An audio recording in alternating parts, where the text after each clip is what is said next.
Bismillahirrahmanirrahim. In the name of Allah, the most beneficent and the most merciful.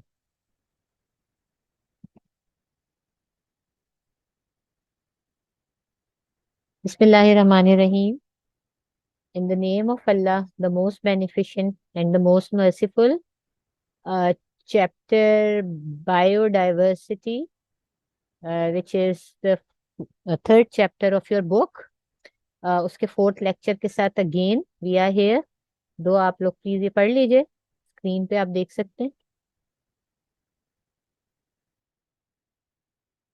Chapter number 3, as I informed you before, chapter name is biodiversity. इसका ये हमारा चौथा lecture है. Book का नाम मैं ज़रूर दिखाती हूँ, सो आप लोगों को इससे लाइक ताकि कि क्लियर हो जाए. बायोलॉजी क्लास 9th,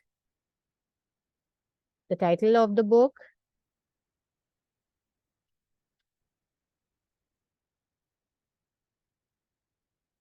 स्टूडेंट्स, पहले हम बायोडाइवर्सिटी में इसकी definition, importance of biodiversity, then what was the need of it, then afterward जो different kingdoms, because ये start हुए थे kingdom 2, 3 and then 5, उनकी कैसे एवोल्यूशन हुई, इस पर हम बहुत डिटेल में अपने स्टार्टिंग के 3 लेक्चर्स में बात कर चुके हैं.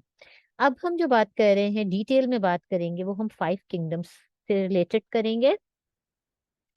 जैसे मैंने आपको लास्ट लेक्चर में भी इसके लाइक जो सुपरफिशियल पॉइंट्स हैं वो कुछ बताए भी थे कि एनिमल्स के 5 किंगडम्स की जो कैरेक्टरिस्टिक्स हैं वो आपको सुपरफिशियल बताई थी, और उनके बारे में ये भी बताया था कि कैसे इनको 5 ग्रुप्स में, जिनको हम किंगडम्स कहते हैं, जो कि लार्जर ग्रुप्स हैं, उनमें कैसे डिवाइड किया गया है. तो इनकी जो कैरेक्टरिस्टिक्स हैं आज हम उन पर डिटेल में बात करेंगे. जो पहला किंगडम है इसका, उसको कहते हैं किंगडम मोनेरा. इसमें तमाम प्रोकैरियोट्स जानदारों को इस किंगडम में इंक्लूड किया गया है. ये जानदार प्रोकैरियोटिक सेल्स यानी ऐसे सेल्स से बने होते हैं जिनमें न्यूक्लियस क्लियर नहीं होता. ठीक है, यानी वेल डिफाइंड न्यूक्लियस इनमें मौजूद नहीं होता. मोनेरा जो होते हैं ये यूनिसेलुलर होते हैं, ताहम इनकी कुछ अकसाम सेल्स की चेन्स और क्लस्टर्स या कॉलोनीज बना सकती हैं. प्रोकैरियोटिक सेल्स यूकैरियोटिक सेल्स से बहुत ज्यादा मुख्तलिफ होते हैं. ज्यादातर प्रोकैरियोटिक जो ऑर्गेनिजम्स होते हैं, जो एनिमल्स हैं, वो जो हैं वो हेट्रोट्रॉफ होते हैं.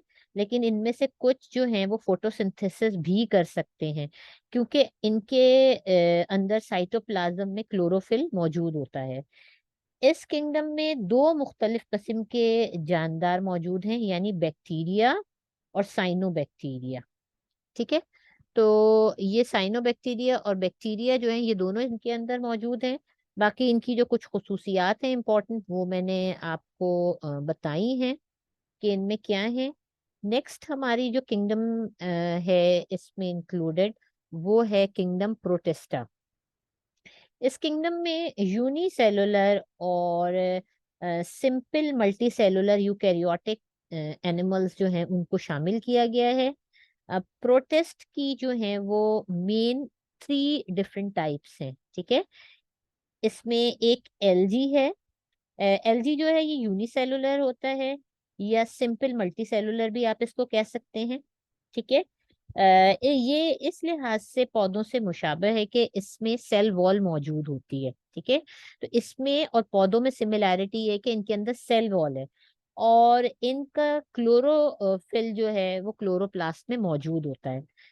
सिंपल मल्टी सेलुलर से मुराद ऐसे जानदार होते हैं जिनमें मल्टी सेलुलर सेक्सुअल ऑर्गन जो है वो सेक्स ऑर्गन पाए नहीं जाते, और ये जानदार अपने लाइफ साइकिल्स में एम्ब्रियोज भी नहीं बनाते हैं. ठीक है, दूसरी क्लास इसकी है, वो है प्रोटोजोन्स.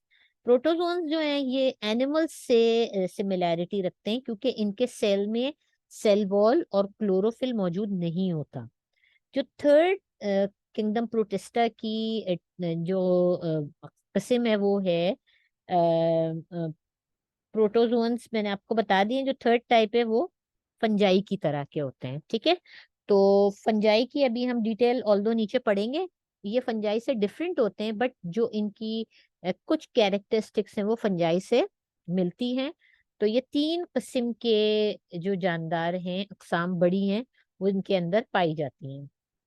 अब जो थर्ड बड़ा किंगडम है वो है किंगडम फंजाई। इस किंगडम में यूकैरियोटिक्स मल्टी सेलुलर जो है वो हेट्रोट्रॉफिक एनिमल्स शामिल होते हैं। ये खुराक को अपने अंदर एब्जॉर्ब करते हैं, ठीक है।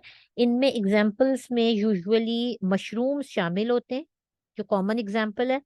ज्यादातर जो फंजाई हैं ये डीकम्पोजर्स होते हैं।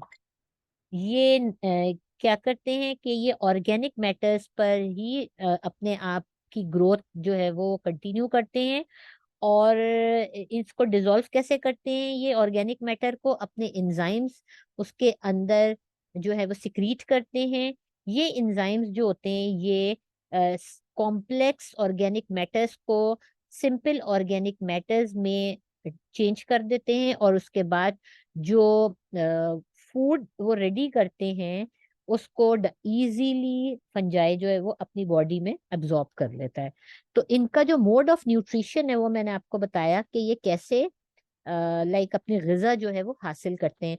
तो आप देख सकते हैं कि तीन जो अभी हमने किंगडम्स किए हैं, इनमें मोड ऑफ न्यूट्रिशन की वजह से या इनके स्ट्रक्चर की वजह से इनको डिफरेंट किया गया है। At the end of this topic में आपको ना आज इनमें जो बेसिक डिफरेंसेस हैं उनको कैटेगराइज भी करके बताऊंगी, ताकि आपको ये और क्लियर हो जाए। इसके बाद जो इनकी किंगडम है नेक्स्ट, वो है किंगडम प्लांटी। इस किंगडम में यूकैरियोटिक मल्टीसेलुलर ऑटोट्रॉफ शामिल हैं। ऑटोट्रॉफ मींस ये पौधे अपनी ग़िज़ा खुद तैयार कर सकते हैं।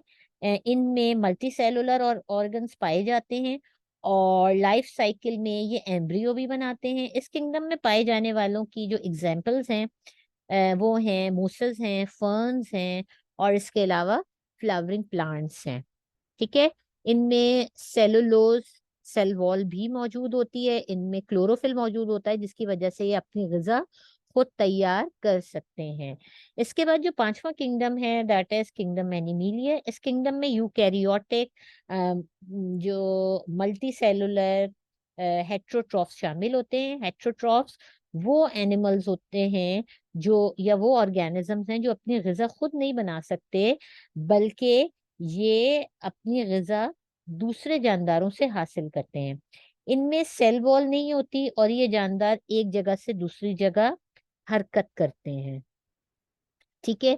इनमें जो एग्जाम्पल्स हैं वो आप देख भी सकते हैं कि इसमें इनवर्टिब्रेट्स की एग्जाम्पल जो है वो बहुत ज्यादा कॉमन है, वर्टिब्रेट स्पीसी में आते हैं। इनवर्टिब्रेट्स की एग्जाम्पल्स में इंसेक्ट्स हैं, स्टार फिश है। एंड वर्टिब्रेट्स की एग्जाम्पल में फिश एंड फ्रॉग्स वगैरह शामिल हैं। बायोलॉजिस्ट का ये लाइक यकीन है कि किंगडम प्रोटिस्टा का जो एवोल्यूशन है वो किंगडम मोनेरा से हुआ था, ठीक है। और फिर प्रोटिस्टा ने दूसरे तीन यूकैरियोटिक किंगडम्स यानी फंजाई, प्लांटी और एनिमिलिया का एवोल्यूशन करवाया था। तो इसी बेस पर, इस एवोल्यूशनरी पॉइंट ऑफ व्यू की बुनियाद पर, लाइक मैं आज ये थोड़ा सा आपको एक चार्ट के थ्रू क्लियर करती हूँ कि जो फाइव किंगडम्स हैं उनकी इंपॉर्टेंट कैरेक्टरिस्टिक्स क्या क्या हैं, ठीक है। मोनेरा में अगर आप देखें तो मोनेरा में मैंने आपको बताया कि इसमें प्रोकैरियोटिक सेल जो है वो पाया जाता है। इनमें न्यूक्लियर मेम्ब्रेन नहीं होती है। सेल वॉल जो होती है वो सेलुलोज के बगैर होती है। ये ऑटोट्रॉफिक या हेट्रोट्रॉफिक होते हैं, और इनमें मल्टी सेलुलर ऑर्गेनाइजेशन मौजूद नहीं होती। जो सेकंड किंगडम है वो प्रोटिस्टा है। प्रोटिस्टा में सेल की किस्म यूकैरियोटिक होती है। इसमें न्यूक्लियर मेम्ब्रेन मौजूद होती है। सेल वॉल कि कुछ अक़साम में सेल वॉल मौजूद होती है, लेकिन पूरे प्रोटिस्टा किंगडम में ये मौजूद नहीं होती है। ठीक है। इसमें फोटोसिंथेसिस और हेट्रोट्रॉफिक दोनों अक़साम के जानदार जो है उसमें शामिल हैं, और ज्यादातर अक़साम में मल्टी सेलुलर ऑर्गेनाइजेशन मौजूद नहीं होती। उसके बाद जो थर्ड टाइप है दैट इज फंजाई, जो थर्ड किंगडम है। फंजाई में यूकैरियोटिक सेल ही पाए जाते हैं। इसमें न्यूक्लियर मेम्ब्रेन मौजूद होती है। इसकी जो सेल वॉल है ये काइटिन की बनी होती है फंजाई में। खुराक हासिल करने का जो जरिया है वो ये अपनी खुराक को जज़्ब करते हैं, एब्जॉर्ब करते हैं, और इनमें मल्टी सेलुलर ऑर्गेनाइजेशन मौजूद होती है। इसके बाद जो फोर्थ किंगडम है दैट इज प्लांटी। प्लांटी में यूकैरियोटिक सेल जो है वो पाए जाते हैं। इसमें न्यूक्लियर मेम्ब्रेन मौजूद होती है। सेल वॉल जो है वो सेलुलोज और दूसरे पॉलीसेक्राइड्स की बनी हुई होती है। इसके अलावा इसका जो खुराक हासिल करने का जरिया है वो फोटोसिंथेसिस के थ्रू होता है, और इसमें मल्टी सेलुलर ऑर्गेनाइजेशन मौजूद होती है। जो लास्ट हमारा किंगडम है वो है एनिमिलिया। एनिमिलिया में सेल की जो किस्म है वो यूकैरियोटिक है। न्यूक्लियर मेम्ब्रेन इसमें मौजूद होती है। सेल वॉल इसमें मौजूद नहीं होती। खुराक हासिल करने का जरिया हेट्रोट्रॉफिक है, यानी ये अपनी खुराक खुद हासिल करते हैं और ये दूसरों पर डिपेंडेंट होते हैं। ठीक है। और ये खुद अपनी ग़िज़ा नहीं बना सकते, और इनमें मल्टी सेलुलर ऑर्गेनाइजेशन मौजूद होती है। आ, इसी चीज को एक ये पिक्चर के थ्रू भी आप देख सकते हैं, इसमें एग्जांपल्स भी लिखी हुई हैं ताकि आप लोग इसको अंडरस्टैंड कर सकें। कुछ जो इसमें इम्पोर्टेंट फीचर्स और कैरेक्टरिस्टिक्स थे वो मैंने आपसे डिस्कस भी कर लिए हैं। आई होप सो कि ये टॉपिक आपको क्लियर होगा। इसके बाद जो हमारा नेक्स्ट टॉपिक है that is virus, a very important topic from your examination point of view.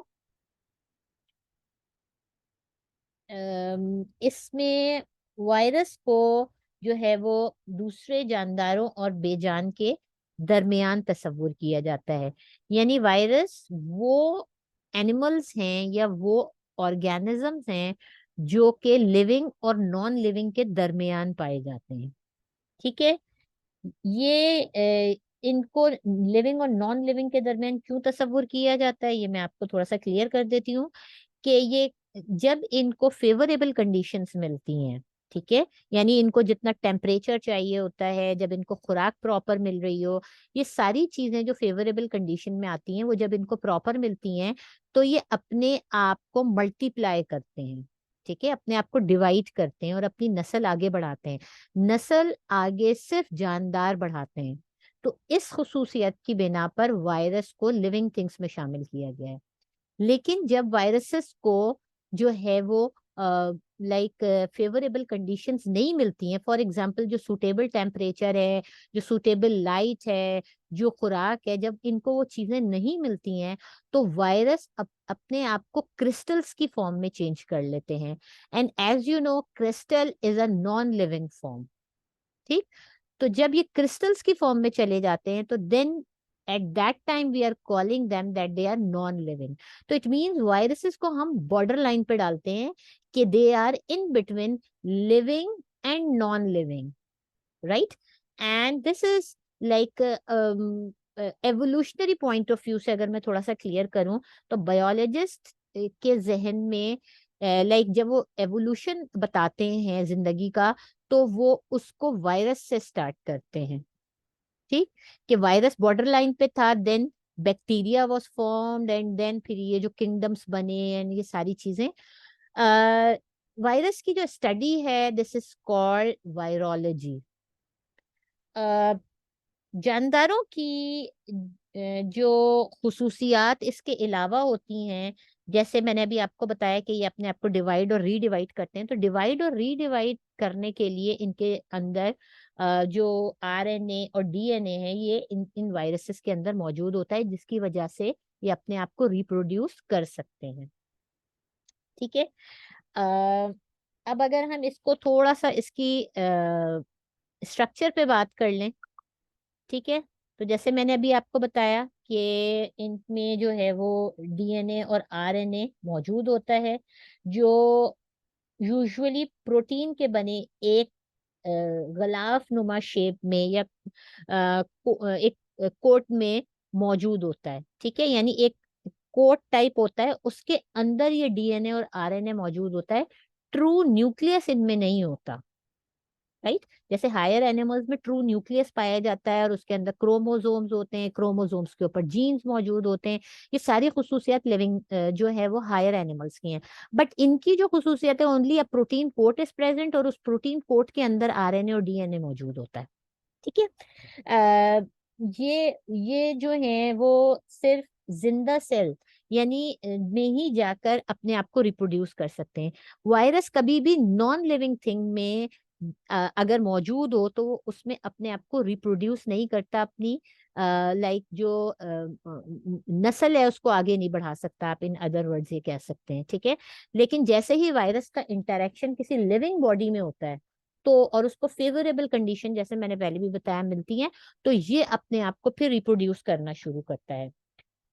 जहां पर जिसकी वजह से जिस्म में, like even either it's plant और एनिमल या ह्यूमन बीइंग्स, किसी की भी हम बात करें, तो जैसे ही ये किसी लिविंग ऑर्गेनिज्म के अंदर वायरस जाते हैं, तो फिर अपने आप को, अपनी नस्ल को बढ़ाते हैं, और जिसकी वजह से मुख्तलिफ बीमारियां जो है वो पैदा होती हैं।